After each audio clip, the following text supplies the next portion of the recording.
It might surprise you, but I fear two W. W number one is war, war.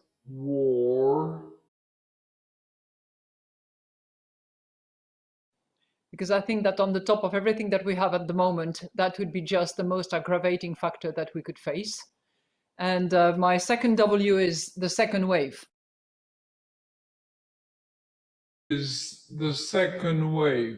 If we ever had a second wave. Central banks, ECB included, are driven by their mandate.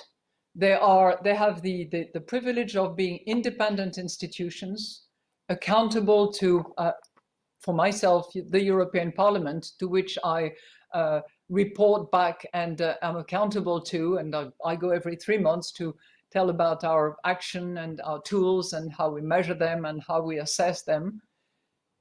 But we are also mandate driven, and mandate dictates that we do whatever is necessary and whatever is needed in order to actually deliver on our purpose, which will be a factor of circumstances.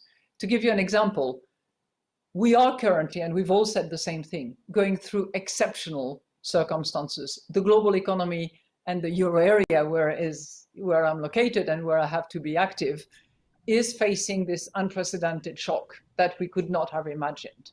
Well, in that case, you clearly have to go beyond the normal, including the normal and conventional tools, to use things that are of an exceptional nature and that have to be designed, calibrated, and with the appropriate level of deviation and room to maneuver in order to actually deliver on that mandate, whether it is to avoid the tightening of financing condition, or whether it is to make sure that monetary policy is transmitted across all jurisdictions in the euro area. That's what we need to do.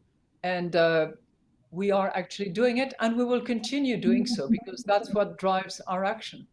What's on top of your worry list as a central banker? It might surprise you, but I fear two W.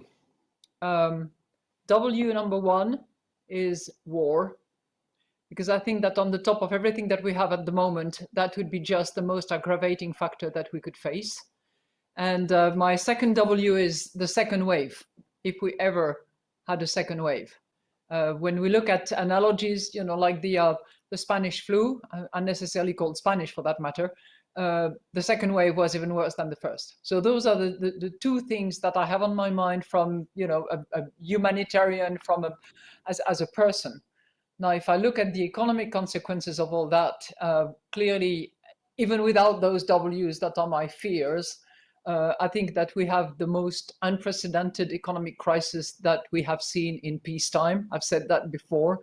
And the damage that it is inflicting on our economies around the world, that Kristalina knows better than I do at this point in time, is really causing damages to potential output, to families, to jobs, to the capacity to bounce back.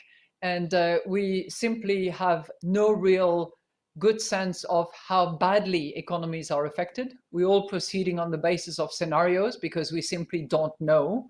And it's all going to be a factor of how we get out of those lockdown measures, at which pace, at which sequence. And if we do, we don't know either how fast and how strong the recovery will be, because it will be a factor again of the measures that are taken at this point in time. So that's really the situation that we have. And in the face of that, we have to take all possible measures and policies to help with maintaining the situation, sustaining it for as long as necessary to weather this horrible shock, and help families, firms, and governments bounce back and move into a recovery phase. Clearly, the nearly 4 million people affected around the world, a quarter of which are affected in the euro area, is on my mind all the time. And I also venture beyond those borders, because I think of all people in the developing world which clearly is taking a big hit and will continue to take a big hit, despite the fact that health systems are not as solid as they are in